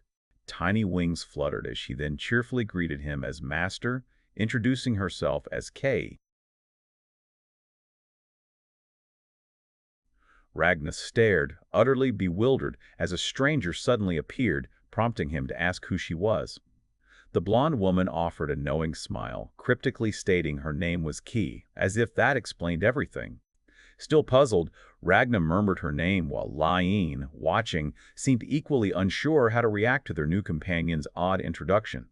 Rein's gaze fell upon the unfamiliar blonde girl sleeping peacefully in their bed, a silent question echoing in her mind. She then turned to Ragna, gently asking what was wrong and if he desired to converse with Kei now that she had awakened. Rein's expression grew worried as she asked the blonde girl if Ragna was the master she spoke of. With unwavering eyes, Kei simply affirmed that she recognized only one master. Pointing, she clarified that her full abilities were accessible to him alone. A sharp flash of understanding finally struck Ragna.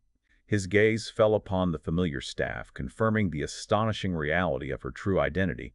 Rein's worried gaze searched the blonde girl's face, asking if Ragna truly was the master she spoke of.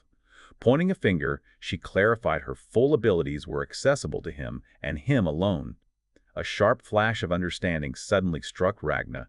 His gaze fell upon the familiar staff, confirming the astonishing reality of her true identity as Kajishi. With an unwavering smile, Kei simply affirmed that her heart recognized only one. Ragna, eager to understand the day's bewildering events, decided they needed to first figure out what was truly happening, to which Rein nervously agreed. Both he and Rein attentively listened as the mysterious blonde girl Kei finally prepared to explain herself. He then directly asked Kei if she was indeed the legendary weapon he once possessed, and she simply affirmed his suspicion with a soft yes. The mysterious blonde, Kei, explained she was Karakion's master, trained to an impressive level 200. With a simple gesture and a starry flourish, she humbly stated that was all there was to her. Turning to Rein, Ragna cautiously wondered if this girl's claims held truth. Rein, thoughtful, admitted she couldn't be certain, yet sensed a strange, undeniable connection between them. Rein explained that Kei's current way of speaking resembled how she and Ragna communicated when they were still only weapons. She elaborated that it was a form of telepathy, allowing for simple exchanges, which prompted Ragna to ask if weapons truly could speak. He murmured that while the similarity was striking, he still couldn't be entirely certain. Sensing his hesitation, Ki looked up with a small, confused frown, asking if her master was doubting her. Ragna still wasn't convinced, politely asking for any tangible proof she was truly Karakaion. He clarified, needing something concrete like shared memories or specific skills she possessed. Ki paused, her gaze distant as she considered how to prove her true identity. Then, her eyes brightened, confirming she had a powerful memory, the recent defeat of Demon Lord Jung using Karukaion's ultimate hidden ability, Magatsu Kana Amaru. Ragna, still holding some doubt, considered Lane's confirmation, thinking the crucial test was if she knew the legendary weapon's true hidden ability. Just then, a bright voice cut through his thoughts, excitedly addressing him. Ki, with an open gesture, logically suggested he simply check her status since he was her master. Remembering his skill, Ragna nodded, gently patting her head, ready to unveil her true nature. Initiating a status scan, Ragna's vision revealed the girl before him was indeed Karukion, a legendary staff and lightning master. With a joyous flutter of delicate wings, Ki beamed as Ragna finally accepted her true legendary form. Ragna apologized profusely for his doubt, grateful they could finally meet like this. Ki, beaming with a hopeful smile, suggested a simple head pat would instantly mend her wounded heart.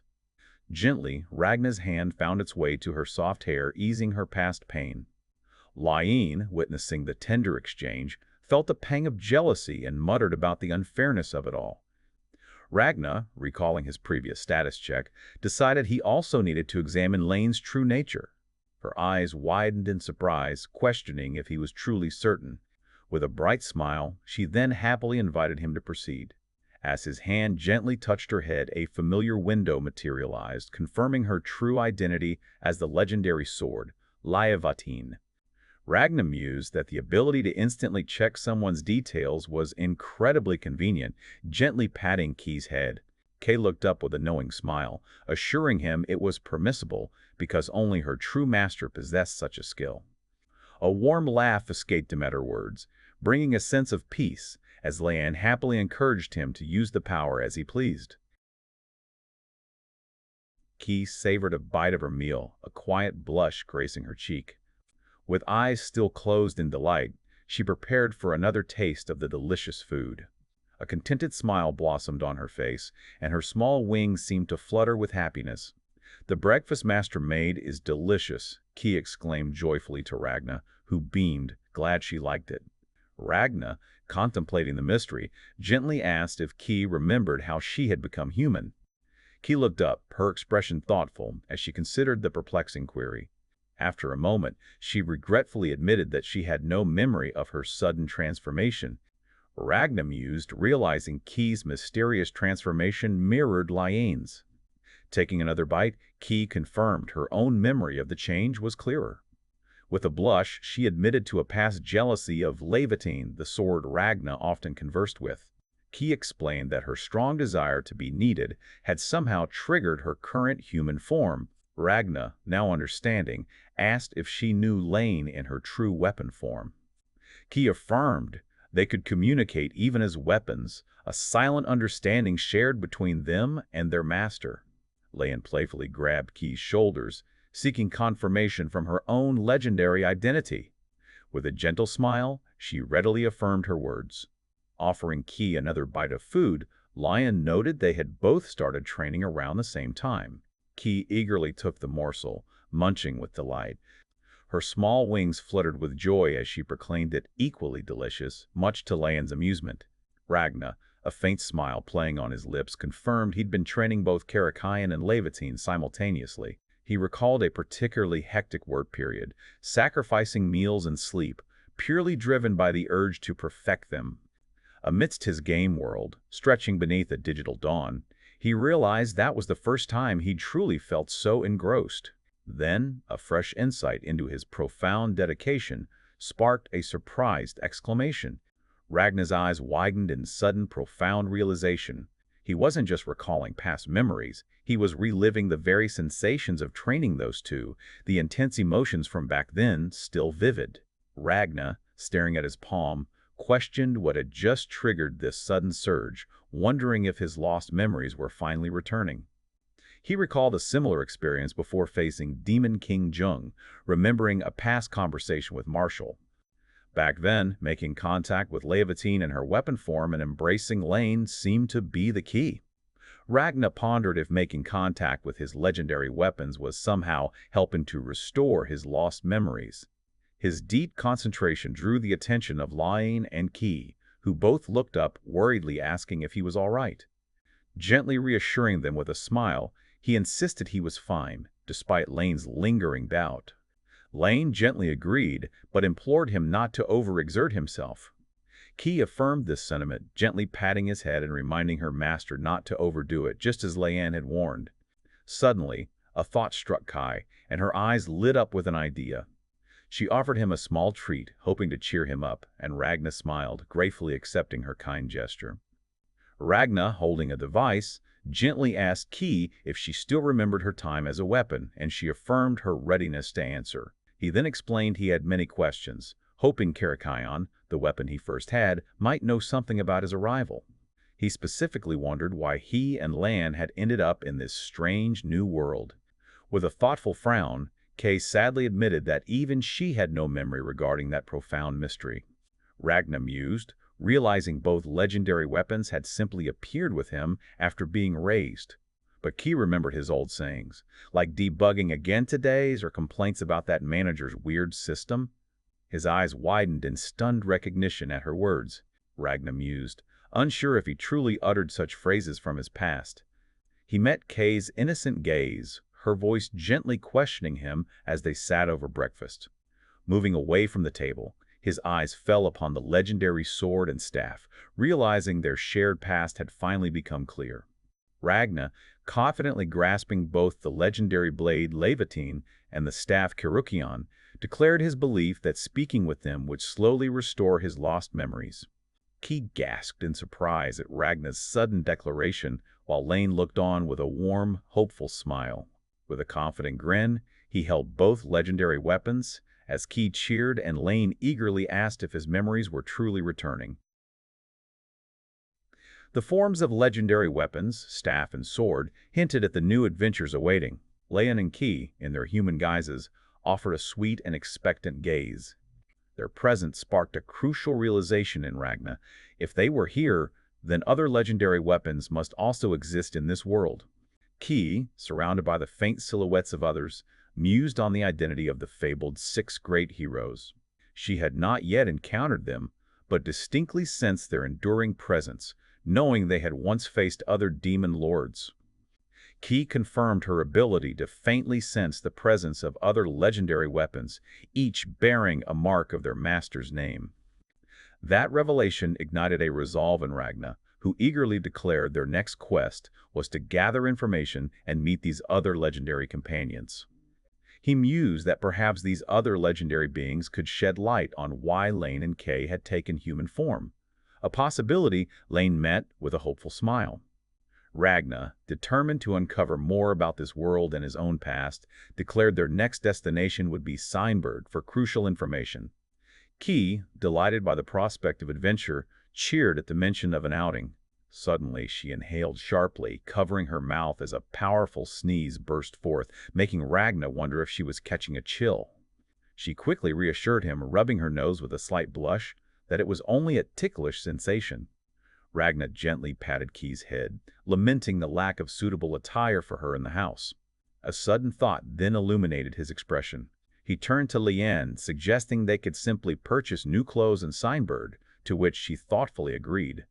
Lane paused, considering Bridget's shop in the city and her own other house nearby as potential sources for suitable items. Ragna, realizing their lack of suitable attire, suggested to Lane that they should buy Ecchi some new clothes during their trip. Ecchi, hearing this, immediately lit up with unbridled joy at the thought of shopping with her master. Though Ragna calmly stated he needed to check the carriage after breakfast, an overjoyed Ecchi eagerly tugged at him, determined to depart as soon as possible. The sturdy wagon rumbled rhythmically, carving a path through the dense, leafy forest. His hands gripped the reins firmly, navigating the bumps as small bursts of dust rose around them. Ragna smiled contentedly while Kay, eagerly looking up, asked if she could also hold the reins. She then marveled at the incredible carriage, excitedly thanking Bridget for such a wonderful gift that could take her anywhere. An urgent warning of approaching earth goblins cut through the forest's quiet. Lion, sensing danger, swiftly moved to intervene, with Key standing resolute beside her. Ragna, however, extended a firm hand, his gaze fixed forward with unwavering resolve. "It's fine," he calmly stated, instructing them. "You two stay here and wait for me." Stepping from the carriage, Ragna clutched the legendary blade as faint goblin snarls reached him from the approaching horde. Their ugly forms burst forward with furious "Jigen!" roars, sharp teeth bared in a relentless charge. With unwavering resolve, he raised the gleaming weapon before him, ready to confront the encroaching menace alone. Ragna, still in his apron, expertly cleaved through the earth goblins, their surprise evident as they reeled from his unexpected assault. A subtle smile played on his lips, a silent testament to his unwavering confidence and skill. He stood calmly amidst the fallen foes, the legendary blade held easily in his hand as the groans of the defeated goblins faded into the forest. Ragna glanced back, a quiet escaping him as he considered the path ahead. A gentle, knowing smile touched his lips. "If you two don't mind," he addressed them, "could you help me gather these materials?" Lane and Kay's eyes brightened with eager understanding.